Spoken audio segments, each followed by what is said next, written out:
Hi guys, welcome to இன்செரிஜ். நம்ம இன்னைக்கு பார்க்க போகிற டாபிக் என்னென்னா எஸ்கியூஎல். எஸ்கியூஎல்க்கு ஒரு சிம்பிள் எக்ஸாம்பிள் சொல்கிறேன்.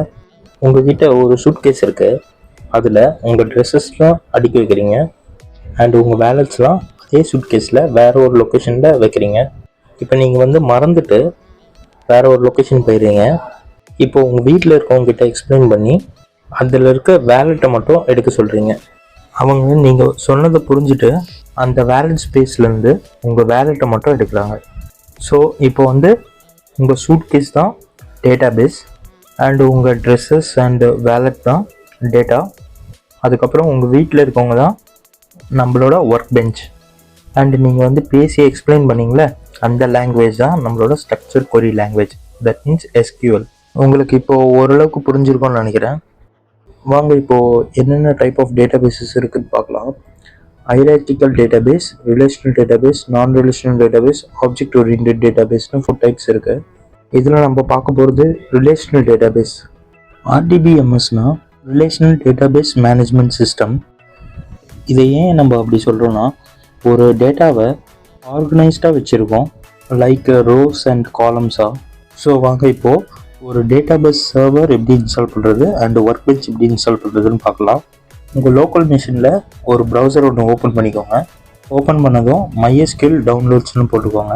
நம்ம இப்போ MySQL தான் பார்க்க போகிறோம். ஸோ MySQL டவுன்லோட்னு டைப் பண்ணி என்டர் கொடுங்க. அண்டு ஃபஸ்ட்டு லிங்கை கிளிக் பண்ணி ஓப்பன் பண்ணிக்கோங்க. ஓப்பன் பண்ணதும் உங்களுக்கு இப்படி தான் இருக்கும் ஸ்க்ரீனு. இந்த ஸ்க்ரீனில் கீழே வந்தீங்கன்னா MySQL கம்யூனிட்டி டவுன்லோட்ஸ்னு இருக்கும். அதை கிளிக் பண்ணி இன்னொரு பேஜுக்கு ரீடைரக்ட் ஆகும். இதில் MySQL இன்ஸ்டாலர் ஃபார் விண்டோஸ்னு கீழே ஒரு ஆப்ஷன் இருக்கும். அதை கிளிக் பண்ணிக்கோங்க. அதை கிளிக் பண்ணதும் உங்களுக்கு ஒரு MSI இன்ஸ்டாலர் ஒன்று இன்ஸ்டால் ஆகும். இப்போ பார்த்தீங்கன்னா டவுன்லோட் ஆகி முடிஞ்சிச்சு. நான் இப்போ அந்த டவுன்லோட் பார்த்துட்டு போயிட்டு நம்ம டவுன்லோட் பண்ண MSI ஃபைலில் ரைட் கிளிக் கொடுத்து இன்ஸ்டால் கொடுத்ததும் ப்ரிப்பேரிங் டு இன்ஸ்டால் வருது. இப்போ பார்த்தீங்கன்னா MySQL சர்வர்னு இருக்குது, அப்ளிகேஷன் இருக்குது.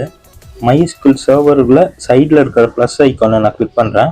கிளிக் பண்ணதும் MySQL சர்வர்னு கீழே வருது. அதை திருப்பி கிளிக் பண்ணுறேன். MySQL சர்வர் 8ன்னு வருது. இப்போ நான் அதை திருப்பி கிளிக் பண்ணும்போது MySQL சர்வர் 8.0.36-X64ன்னு வருது. நம்ம சிஸ்டம் 64 பிட்டாக இருந்தால் செலக்ட் பண்ணிக்கலாம். செலக்ட் பண்ணிவிட்டு சென்டராக இருக்கிற ஏரோவை கிளிக் பண்ணுறேன். இப்போ பார்த்தீங்கன்னா ப்ராடக்ட் டு பி இன்ஸ்டால்டில் MySQL சர்வர் வந்துருச்சு. இப்போ அடுத்தது அப்ளிகேஷன்ஸை கிளிக் பண்ணுறேன். அப்ளிகேஷன் கிளிக் பண்ணதும் MySQL ஒர்க் பெஞ்சை நான் கிளிக் பண்ணுறேன். இப்போ அதுக்கு கீழே இருக்கிற MySQL ஒர்க் பெஞ்சை கிளிக் பண்ணுறேன். இப்போ பார்த்தீங்கன்னா MySQL ஒர்க் பெஞ்ச் 8.0.36 X64 இதை செலக்ட் பண்ணிக்கிறேன். செலக்ட் பண்ணிவிட்டு நான் அந்த ஏரோவை திருப்பி கிளிக் பண்ணுறேன். கிளிக் பண்ணதும் இப்போ MySQL server 8.0.36 and MySQL work bench 8.0.36 வந்துருச்சு சைடில். அண்ட் நவ் இப்போ நான் நெக்ஸ்ட் பட்டனை கிளிக் பண்ணுறேன் அண்ட் எக்ஸிக்யூட்டை கிளிக் பண்ணுறேன். இப்போ நம்ம இன்ஸ்டாலிங் ஸ்டார்ட் ஆகிடுச்சு.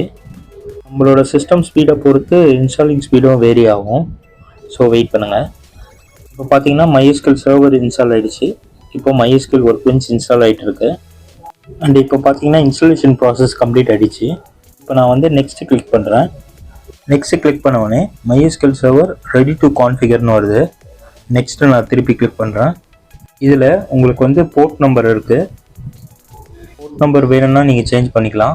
வேண்டாம் இதுவே இருக்கட்டும்னா அப்படியே விட்டுட்டு நெக்ஸ்ட்டு கிளிக் பண்ணோம். இங்கே பார்த்தீங்கன்னா use strong password and use legacy authentication மெத்தட்னு இருக்குது. இதில் நான் யூஸ் லெகசி ஆத்தென்டிகேஷன் மெத்தடே செலக்ட் பண்ணிக்கிறேன். தென் நெக்ஸ்ட்டு கிளிக் பண்ணிக்கிறேன். இங்கே உங்கள் MySQL ஒர்க் பெஞ்சுக்கு ஒரு பாஸ்வேர்டு ஒன்று செட் பண்ணிக்கலாம், சர்வருக்கு. அண்ட் உங்களுக்கு யூசர் வேணுன்னா ஆட் பண்ணிக்கலாம், வேண்டாம்னா நெக்ஸ்ட்டு கொடுத்துருங்க. ரூட் யூசராக தான் லாகின் ஆகும். இப்போ நம்மளுக்கு நான் இப்போதைக்கு யூசர் ஆட் பண்ணல, நெக்ஸ்ட்டு கொடுக்குறேன். இங்கே சர்வீஸ் நேமை நம்ம சேஞ்ச் பண்ணிக்கலாம். வேணும்னா சேஞ்ச் பண்ணிக்கலாம், இல்லை அப்படியே விட்டுடலாம். நான் இப்போது MySQLன்னு இருந்தால் போதும் எனக்கு, அதனால் சேஞ்ச் பண்ணிக்கிறேன். சேஞ்ச் பண்ணிவிட்டு நெக்ஸ்ட்டு கொடுக்குறேன். இதில் ஃபுல் ஆக்சஸ் இருக்கணுமா அப்படின்னு கேட்பாங்க. அப்படியே நீங்கள் நெக்ஸ்ட்டு கொடுத்துக்கலாம். தென் எக்ஸிக்யூட் பட்டனை கிளிக் பண்ணி எக்ஸிக்யூட் பண்ணிக்கிறேன். இப்போ பார்த்தீங்கன்னா configuration for MySQL server was சக்ஸஸ்ஃபுல்னு வந்துருச்சு மெசேஜ். இப்போ நம்ம ஃபினிஷ் கொடுத்துக்கலாம். ஃபினிஷ் கொடுத்துட்டு நெக்ஸ்ட்டு அண்ட் அகைன் ஃபினிஷ் கொடுத்துக்கிறோம்.